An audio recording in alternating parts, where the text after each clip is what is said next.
Welcome back to iGen Politics. This is a podcast that makes politics engaging and relevant for all generations. This is Victor Shi. I'm currently a sophomore at UCLA, was elected as the youngest delegate for Joe Biden, and also co-host this podcast. And I'm his co-host, Jill Wine-Banks. I'm also the author of The Watergate Girl, and also the host of #Sisters-in-Law podcast. In addition, I'm an MSNBC legal analyst and the wearer of Jill's pins, #Jill's pins. And today's pin, in honor of our special guest, New York Congressman Mondaire Jones, I am wearing a big apple that features inside of it the New York skyline. This year is going to be another defining year in American history. An ongoing pandemic continues to put a strain on our healthcare system, our economy, and our society in general. Holding those responsible for organizing, planning, and inciting the January 6th insurrection, and other actions that were intended to overturn a free and fair election remain critical. Passing voting rights legislation this year is imperative, not just to protect our democracy, but because it would fulfill a promise that President Biden made to turn out a huge vote in the 2020 election. And on top of all of that, the midterm election is right around the corner, and the chasm between Democrats and Republicans is deeper than ever and is preventing legislation and presidential appointments from being confirmed.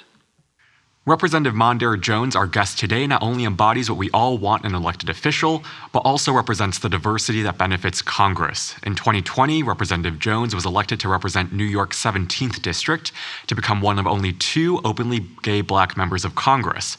Representative Jones serves on the House Democratic Steering and Policy Committee, the House Judiciary Committee, the House Committee on Education and Labor, and the House Committee on Ethics. Prior to running for Congress, Representative Jones worked in the Department of Justice, Office of Legal Policy, as a litigator in private practice, as well as in the Westchester County Law Department and the Legal Aid Society. He is a graduate of Stanford and Harvard Law School. We're delighted to have him on. Thank you so much, Representative Jones, for being with us today. Well, thanks for having me. It's a pleasure to be on. It's definitely our pleasure. And we want to start today by talking about January 6th, which was 3 days after you were sworn in.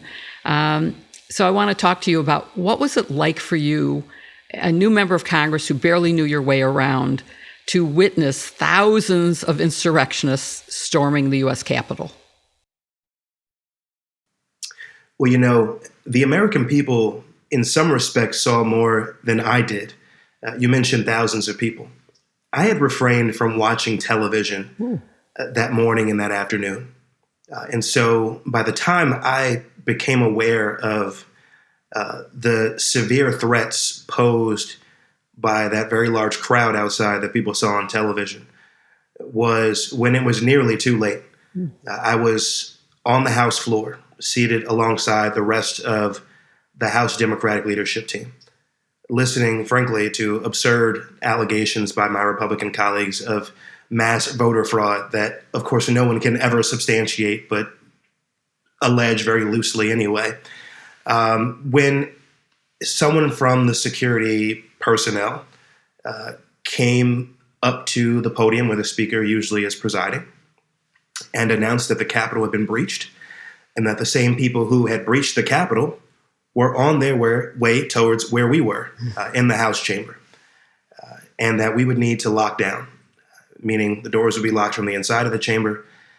We were also instructed to look underneath our seats to withdraw or retrieve gas masks in the event that tear gas needed to be used.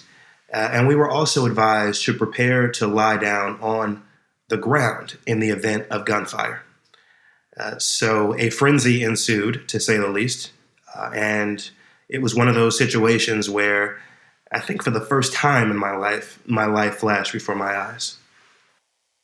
I'm terrified just listening to your description of that. I mean, I can't even imagine. Did you notice any difference between the reaction of Democrats and Republicans? Did the Republicans sort of feel like, those are my people, they aren't going to hurt me? Or was there just everybody was terrified?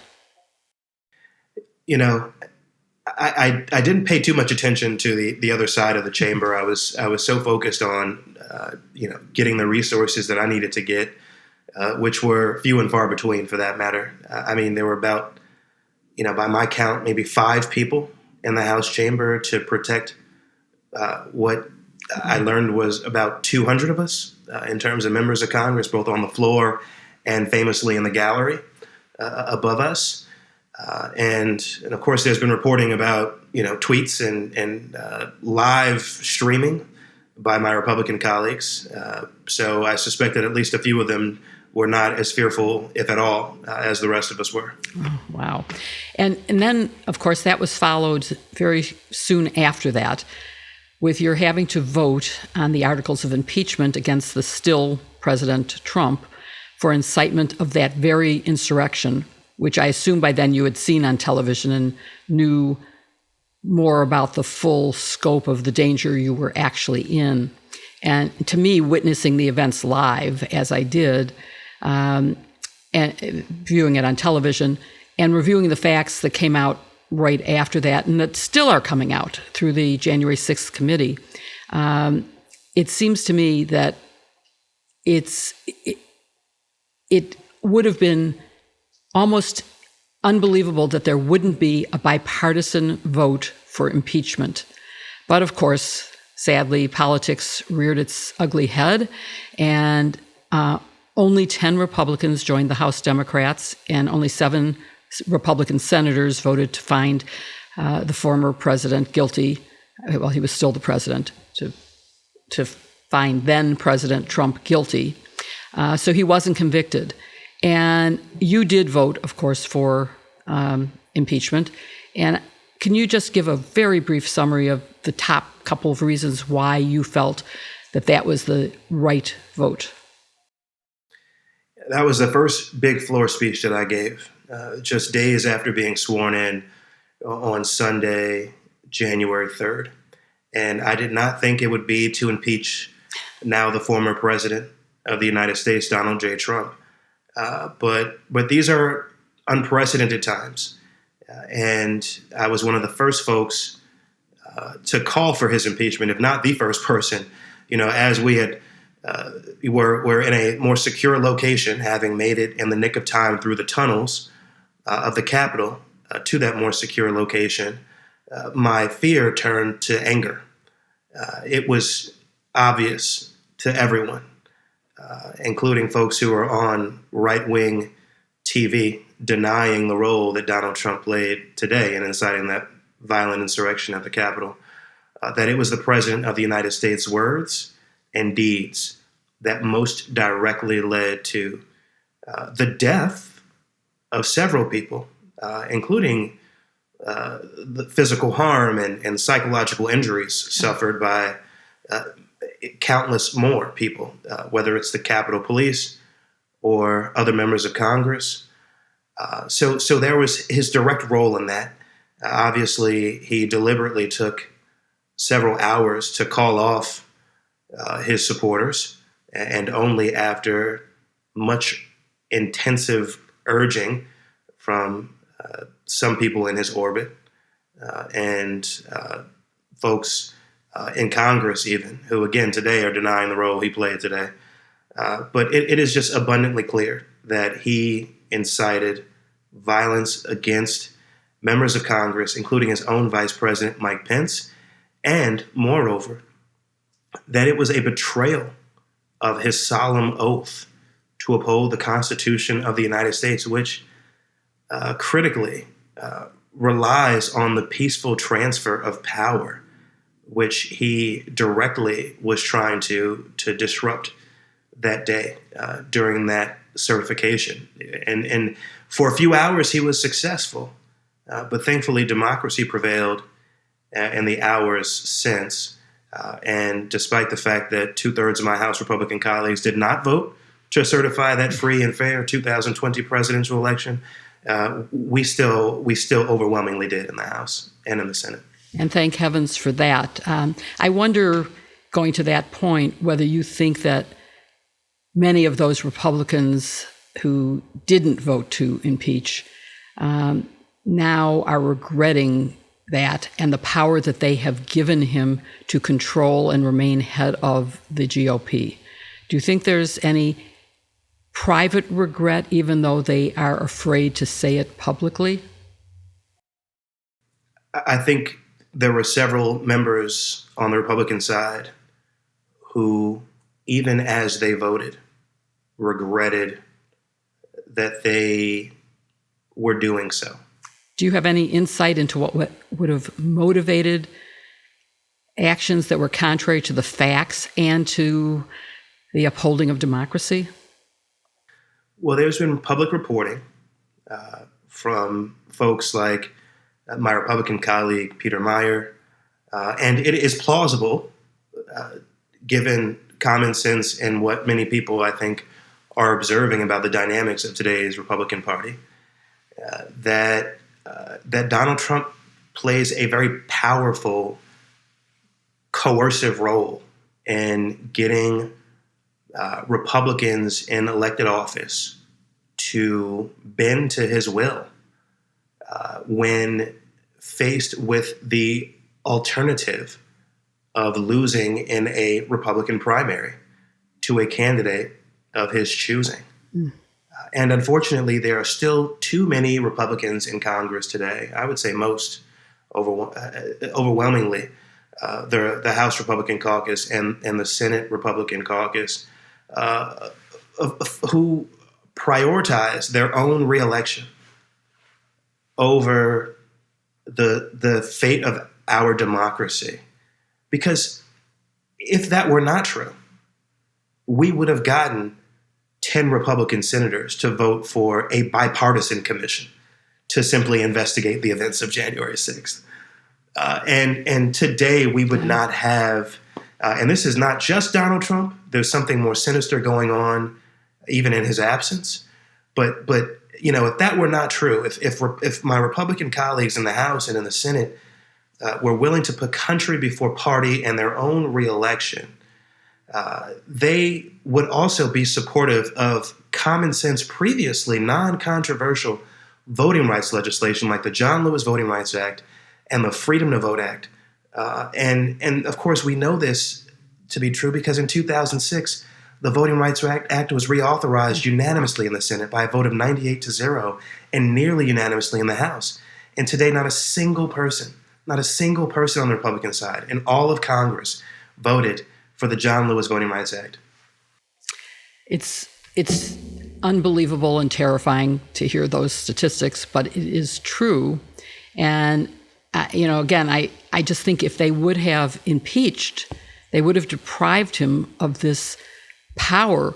But I want to ask something sort of controversial, which is I don't think Donald Trump is smart enough politically, or maybe in any other way, but certainly politically, to be doing this strategy to control the Republican Party on his own. So who are the ones really behind him? And I would also note that there is a group now formed of former Trump top officials who are trying to make sure that he never can run again.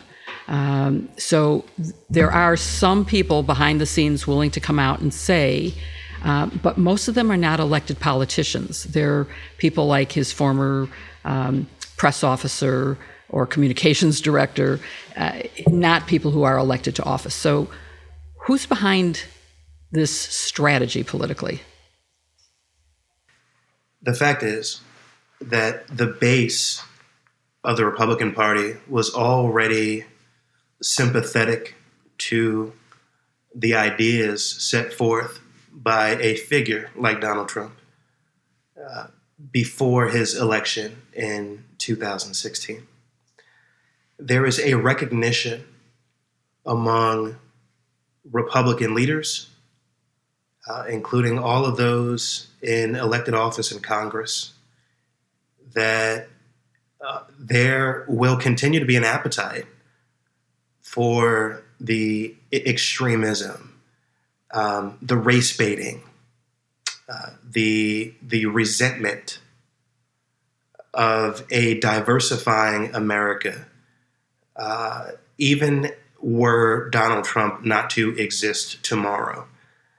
And it's why you see rather than a lot of folks leave the party, which some Republicans have,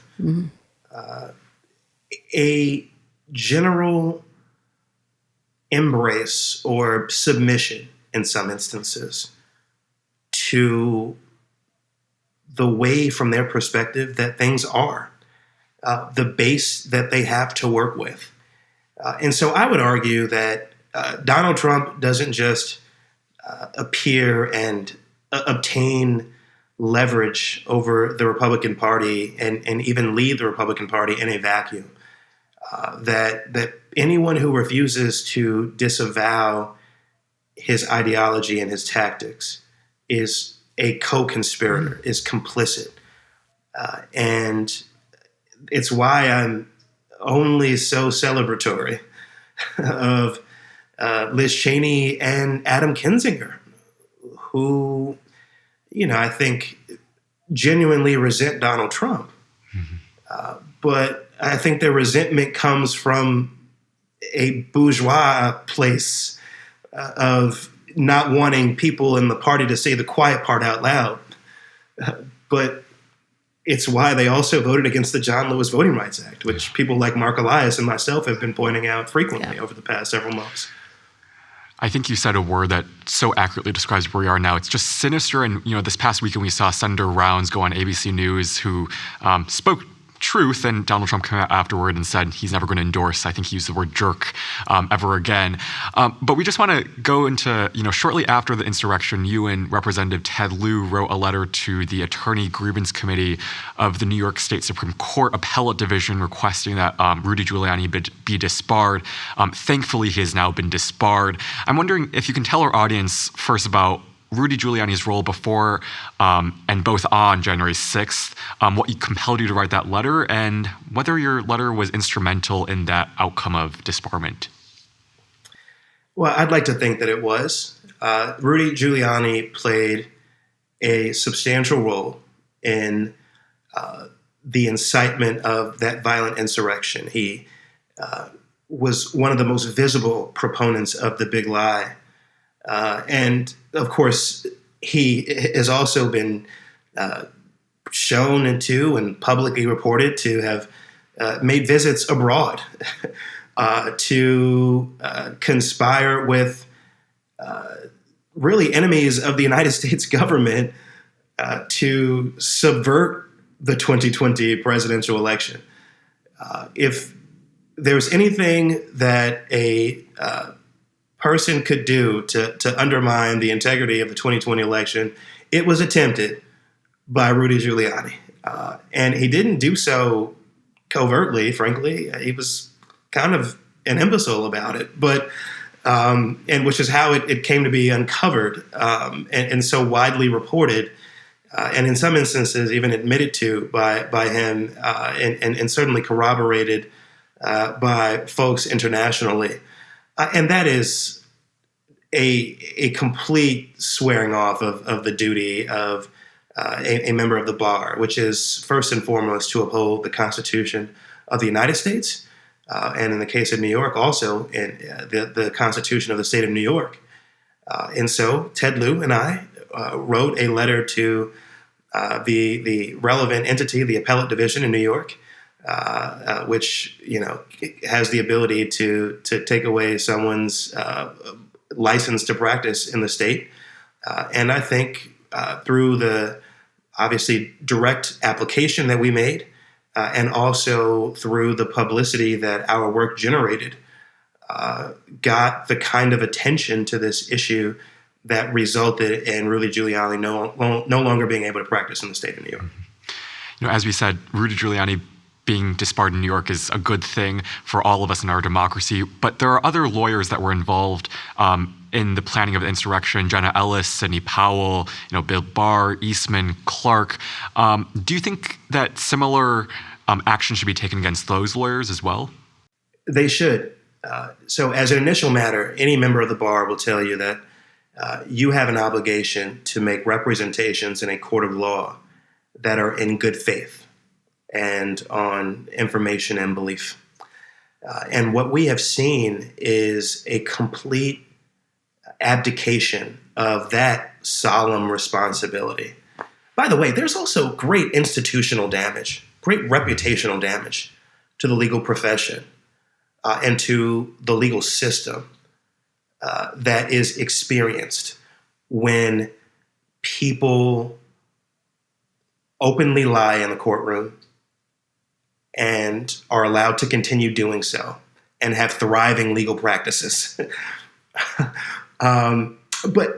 But also, it goes back to the issue of the Constitution and that solemn responsibility to uphold the Constitution. And it is on its face incongruous for an attorney, or in the case of Donald Trump's advocates, a number of attorneys, to be actively seeking to overturn a free and fair presidential election without any basis in fact or law.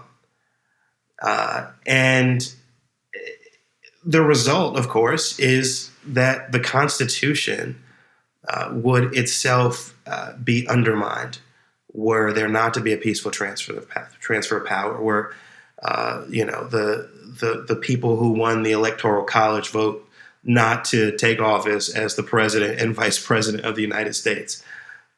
So there must be accountability, and that continues to be a theme, whether not just in terms of what the legal profession should do and how it ought to treat people like Sidney Powell, but in how the Department of Justice decides to prosecute people at the highest levels with respect to the role that they played on January 6th.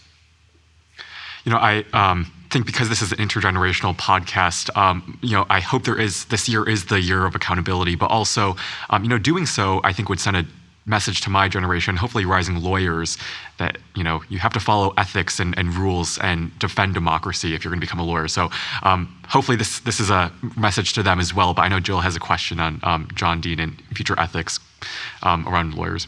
Well, sort of following up on both what both of you are saying, I go back to the era of Watergate, and right after that, the ABA took action to change our ethics rules because, as John Dean points out, there were so many lawyers involved in Watergate that it really was a bad look for the legal profession and the rule of law and justice.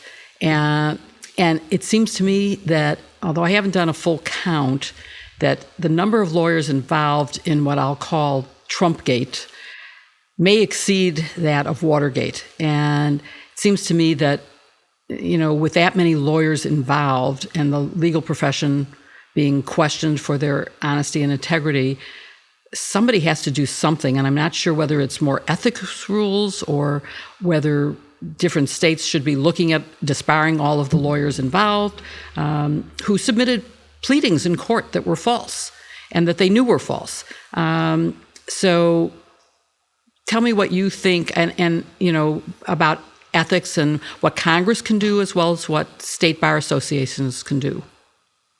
Well, and of course, a number of those attorneys have been sanctioned by judges presiding in a number of these cases. But we must go further than that. These people should not be allowed to practice law again, because it's not just one instance in which they made knowingly false representations and pleadings, which, of course, are submitted under penalty of perjury. Litigators know that when you make a filing with the court, you typically have to sign that filing and risk being sanctioned or criminally prosecuted even when it is determined, if and when it is determined, that those representations you made were knowingly false representations. And of course, the rule of law itself is undermined, because when a layperson or another attorney sees attorneys getting away with lying to a court, it gives the impression that the rule of law is not quite solid, is not quite something that ought to or needs to be obeyed, and that you can break the law, in fact, without consequence. And we know that strong democracies, or democracies generally, cannot survive without the rule of law. And so Congress has to be taking a look at this. I think the best approach really is for these individuals to be disbarred. That will send a message loud and clear. But Congress also, I think, should take a very close look at potentially other avenues to hold accountable individuals who make false representations to a court.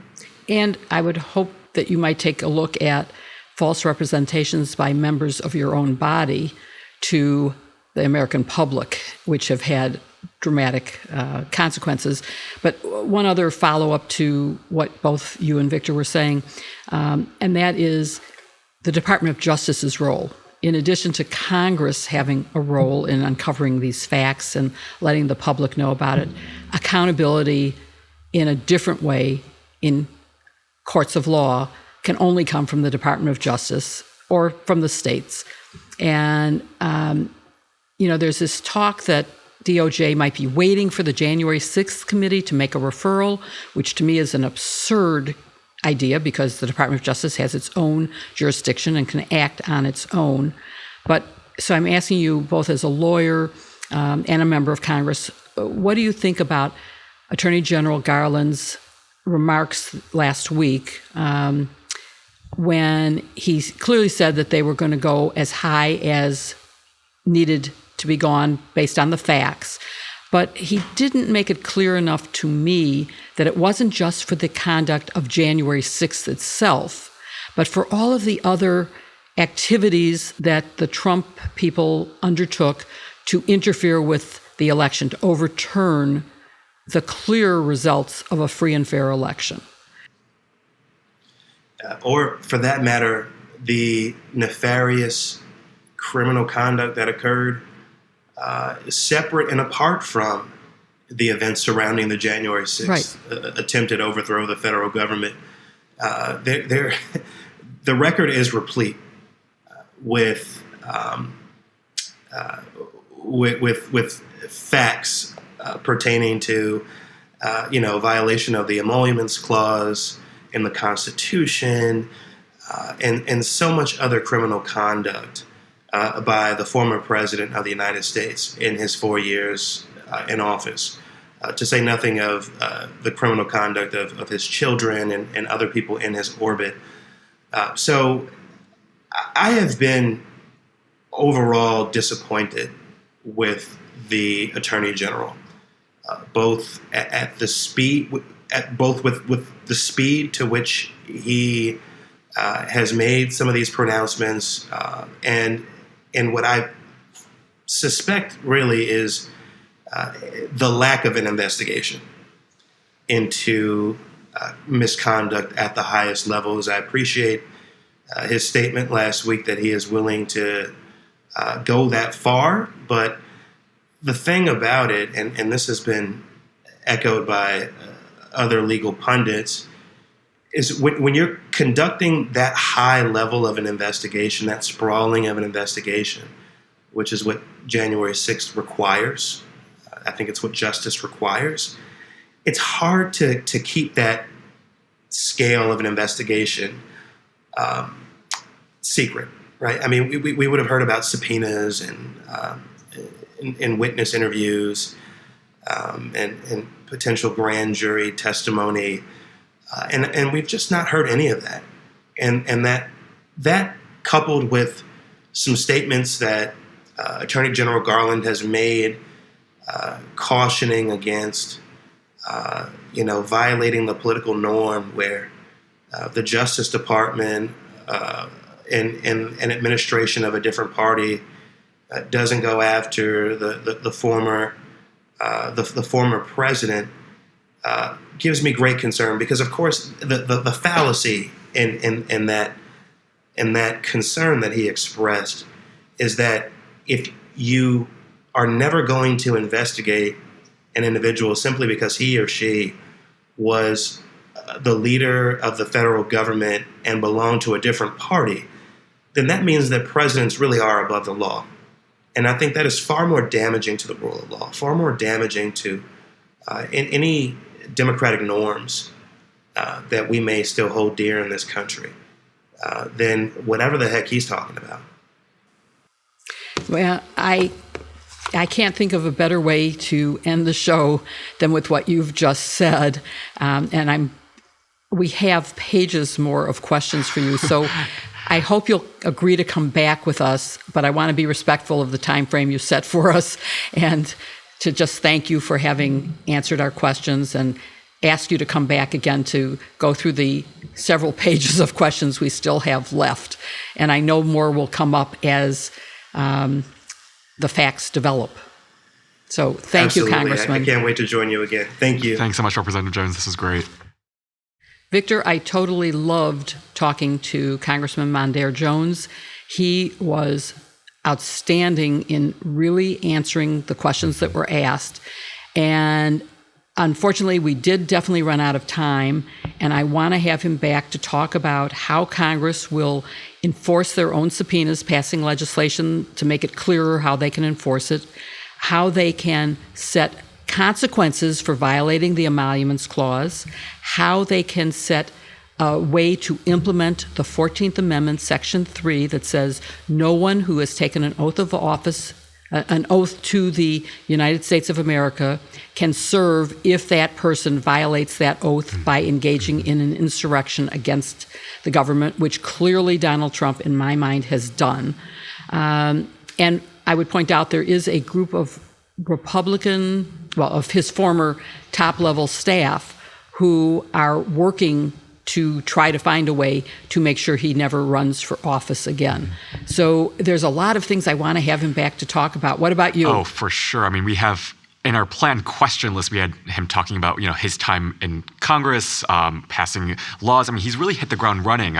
He's also historic because, as we mentioned in the introduction, he's one of two openly gay Black members of Congress. So asking him about that.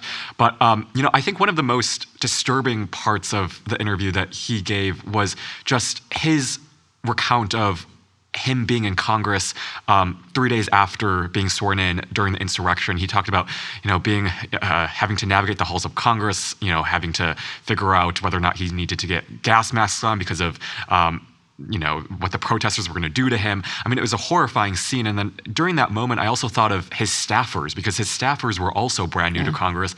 And I can only imagine what that must have felt like for them, because, if it were me, I probably couldn't find the bathroom 30 days into being in Congress. So, I mean, it's truly, I think listening to him talk about that hopefully will tell our audience just the severity of January 6th and the danger to members of Congress and their staff and everyone in that building on that day. So I think, touching on what you just said, we need to have him back to talk about all of that, to talk about his time in Congress, his, trailblazing efforts as, a gay Black member of Congress and so much more. But he was a phenomenal guest, and I hope that we can have him back sometime. And we'll also have on, hopefully, some of those Republicans you talked about who are trying to resist Donald Trump's running in 2024. Yes. We will definitely get some of them to be guests on the show. And of course, I can easily see you as a congressional staffer in a few years, or as a member of Congress in a few years after that. And I also was, the hair was standing up on my arms as I was listening to him saying, well, I wasn't watching television, so you knew more than I did, until we were told that we might have to lie on the ground to avoid bullets, and that we needed to know where our gas mask was in case they had to use dispersed gas to disperse the crowd. That really put me in the place. He was very good at creating a picture so vivid. That was terrifying, very vivid, very vivid. So I hope everyone enjoyed this episode as much as we did, and that they will subscribe so they never miss an episode of iGen Politics, and give us a good rating so other people can find our podcast, and that they'll even tweet and post on social media about how much they enjoyed it, so that we can get more listeners or viewers, because we also do this on YouTube as well as on wherever you get your podcasts. And Apple Podcasts, of course, is a good place, but Well, I represent the other end of the intergenerational spectrum, and I still use an Android. So I don't use Apple Podcasts, I use Spotify. But there are many places to get your podcast, so hopefully everyone will join us and enjoy this one as much as we did. Thank you for being with us. Thanks so much.